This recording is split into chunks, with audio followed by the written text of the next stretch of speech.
I feel like it's no better time than like right now to talk about this, right? Hey y'all, it's your girl Bella Kitty, or you can call me Kitty. Welcome back to my channel. It's hot. It's hot. It's hot, right? It's hot outside. So you stay inside thinking it's gonna be cooler inside. But Merida has been having, well, not Merida, but all of Mexico has been having these power outages. And like we've been doing everything that we can to be responsible electric users, unplugging. Well, I'm cheap anyway, so, unplugging everything that we're not using, turning the air off, closing doors, only operating out of certain rooms at certain times of the day, just being really mindful of our, just consumption, electricity consumption, as well as trying to be mindful of my electric bill.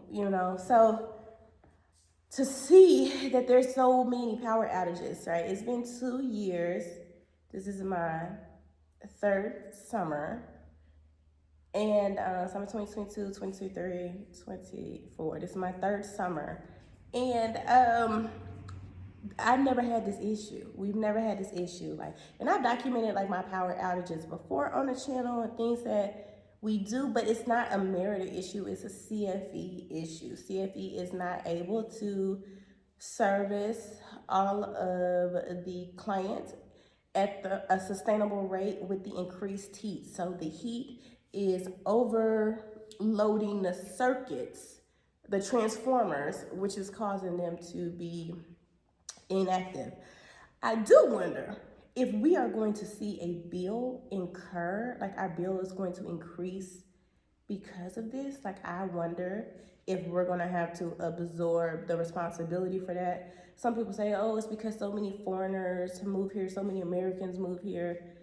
And when you look at it, like, we're not the largest group that's moving here. If anything, is Mexicans from other states that are moving here that have not had to endure the level of heat.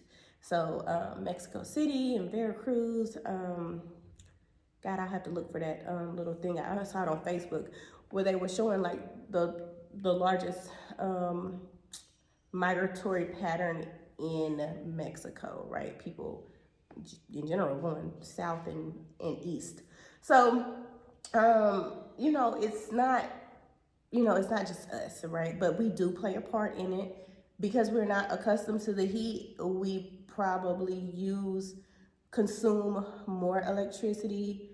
Are we consuming it at a rate higher than everyone else? We would be a fool to say that because we don't make up such a large population to do that. However, with the large amount of construction that's going on, a lot of the construction as well as, new things that are being built. Also, the fact that they never went solar. I find it really strange here that they didn't go solar here years ago, or even like there's up from where I live on the highway to the beach, there are tons of the wind turbines for electricity.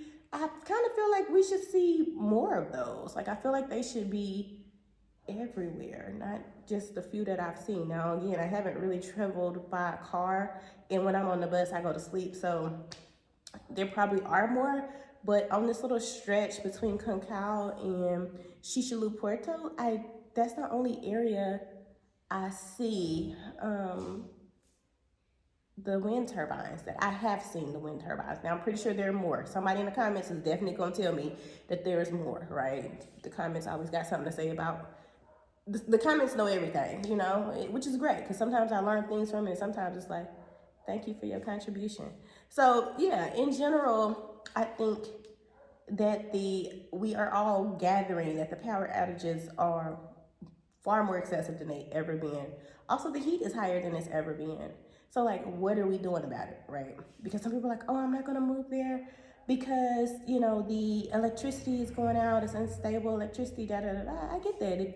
If that's important for you or you cannot endure that, then yeah, I get it. It's only been something that's been for 2 weeks due to the excessive heat. How much longer will it last? I don't know. Maybe at the end of this, we'll roll it up and see, like, weigh pros and cons of it. one thing that I have observed in my area, and I can only speak for my area because this is where I live, is our electricity has only been going out in the afternoons. So typically around 4:30ish in the afternoon. I don't know if it's planned outages every day at this time, or if it's just the grid got too full and every day around this is the breaking point for it. I don't know. I don't know. But for us, it's typically around 4:30 in the afternoon. It'll be out maybe 30 minutes to an hour, and then come back on, stay on for 2 hours, and sometimes it goes back out again about 6:30 at night, and it'll stay out for about an hour, and then come back on. That's kind of the pattern we've been seeing. The other day it went off, came back on, went off, came back on, like 5 minutes off, 20 minutes back on. 5 minutes off, 20 minutes back on. Like it kept doing that thing like 5 days ago. But in general, this has been the consensus. Like it's been 4-ish in the afternoon. So, I don't know, just something to really think about when planning for your move. I really need to sit down and do a detailed search of generators. Also, like something to do with like intimidation, because I've never had to be the person to set up the generator. We had generators. I come from the country. I come from, the backwoods. Like, yeah, there's generators around, but that was never my thing to do. Even when I was in the army, there's people that was in charge of the generators. Like, that wasn't even something I had to do outside of maybe put some gas in it or something. I don't even think I did that, to be honest. So when it comes down, when it comes down to it, things like this are just, it's just a new experience, right? So try to look at it like, okay, it's a new experience. Like, if you are working from home, you have to think about, okay, what are the things that I need to be a functional employee if the electricity goes out? Look into, okay, you need to plug up the internet, you need to plug up your laptop, and you'll probably need to run some type of cooling system in this heat, like a fan or like a portable AC or something like that. So you would need to find those things, the generator and the portable AC or battery operated fan. I looked on Amazon, they do have different types of battery operated fans. They have camp fans, which I should have known about that because my brother has these at his house that he uses in his RV, like when he takes his RV out and stuff like that. He has these camp fans that he plugs in to charge, and then he unplugs them, and he's able to move them around from place to place. So yeah, that could truly be an option. Me, I'm kind of on the fence. Like, I'm just hoping that it doesn't last that much longer. Like, I saw like in the forecast, like there was some 98 days coming up, like some 98 degree, 99 degree days. So I'm hoping like we're gonna be out of the hundreds in like another week. And will I still have the same zeal? Like, will I still have the same desire for a generator? Like, do I want to spend that money? The reality is, I'm cheap. I don't really like spending my money on stuff like that. Especially sometimes I'm not gonna really use, and I'm gonna have to check it and maintain it, and learn how to operate it, learn how to maintenance it, and learn how to, all this stuff that I would have to learn how to do that I really just don't want to do. You know what I'm saying? It's not like I have like a guy friend around that I can ask to say, hey, like, can you check on this? Or even a girlfriend who knows how to do it, because I don't think many people know how. So outside of getting one, like say, maybe a solar powered one, I don't want to get a gas one because I think the gas one is probably the best option because you can always go get gas for it, or generally you can go get gas for it. If you get a battery operated one, you got to make sure it's plugged in and that it's charged up when you need it. Or it could be like our battery packs that oftentimes die because we forget to plug them in, and then it's like, oh, okay, like I really think about it when it's like time to travel, or I don't know, some crazy time. Then I'm trying to plug the battery pack up so it can get charged up enough so they can charge my phone up. It's getting very irresponsible. I mean, I'm a little irresponsible. Yeah. So I don't know if I want a electric one. And then it's like the battery operated one. It's like, you probably still got to charge the batteries and make sure you have the batteries for those. I don't know. I'm just hoping like it's something that's temporary. There are plenty of people who live here in the Yucatan that does not have air conditioning. Like, air conditioning is not mandatory. And because the houses are concrete, they typically stay pretty cool. My room is warmer than Janai's room. So when the air goes off, when the electricity goes off, Janai's room is like the coolest room in the house because of the way it sits. It's on the south side, it's on the southeast side of the house. So it gets the least amount of sun in the afternoon. So her air stays in there longer, it's cooler. She has like darker curtains. So like, you know, like it's like a little cave. It really is like a little cave. So, you know, her room stays cooler. So for times like this, you know, it's better. You know what I'm saying? There's a place to get respite, but it's still like, still gets stuffy because there's not even a like ceiling fan circulating the air inside there or whatever. Another way we kind of manage it is just going to the pool, which is like right now what I really think I'm just going to go swim. The other day I went to go swim, the electricity was going off or whatnot. I came in to cook, the electricity went off. Then I went to shower and the electricity was, I'm like, every time the electricity came on, I was like, okay, let me go do something. The electricity would go off. I'm like, okay, never mind. Like, let's just forget about trying to do anything at a normal rate. So yeah, like taking cold showers, getting in the pool,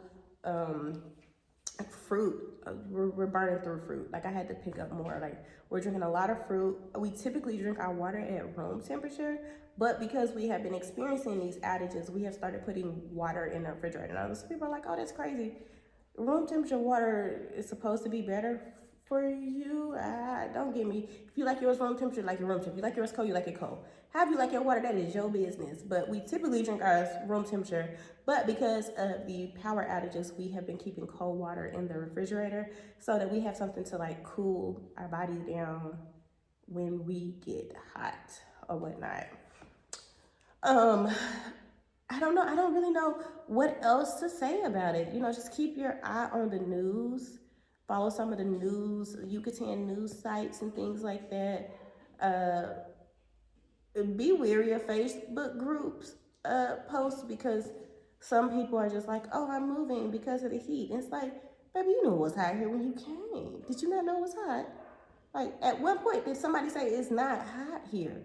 Like, I know I have always said that it gets hot here, but I'm okay with the heat. Some people are not okay with the heat. If you're one of the people that keep your house on 68, you probably shouldn't come to Merida. I don't even know if your house can get to 68 here in Merida.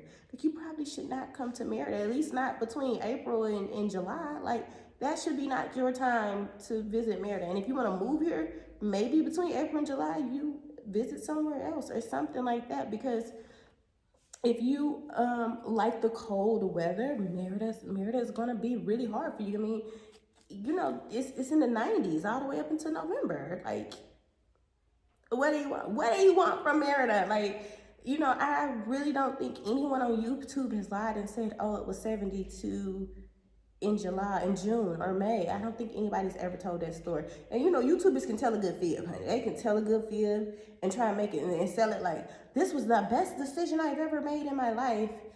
And in reality, they just sitting over in their house and miserable, you know, miserable and just lonely and stressed and all of the above. So if you know that the heat is a problem for you, if you're, you know, like some people like asthmatics, things of that nature, don't come to Merida just up and move to Merida. Like, really come and do your research. If anything, honey, come and do your exploratory trip in May. You know, so you can really get a good feel of it and really determine if that's something that you really want to do for yourself, is live in such an extreme heat environment. You know, the other day I was driving down the road. I saw this girl walking around with no shoes on. I was amazed. I'm like, girl, you gotta have like Flintstone feet. And no, it wasn't like because she couldn't afford any shoes. She's just one of them people that just doesn't wear shoes. It's a personal choice, right? And I was just like, wow, that's amazing. Like, she's truly acclimated to the environment. Like, this heat is not bothering her. It's like really how you gotta look at it. Because I jumped in the car the other day and I just started cussing. I was like, ooh, I was cussing because the seat was hot, the steering wheel was hot, the buckle was hot. The fastener was hot. Everything was hot. It was like insane. I was like, oh my god, it's so hot. Like, oh my god. Like even when I pull into a parking lot, I try to pull in facing the opposite direction of the sun. The opposite direction of the sun, like trying to think any kind of way, like, oh my God, I try to go to places.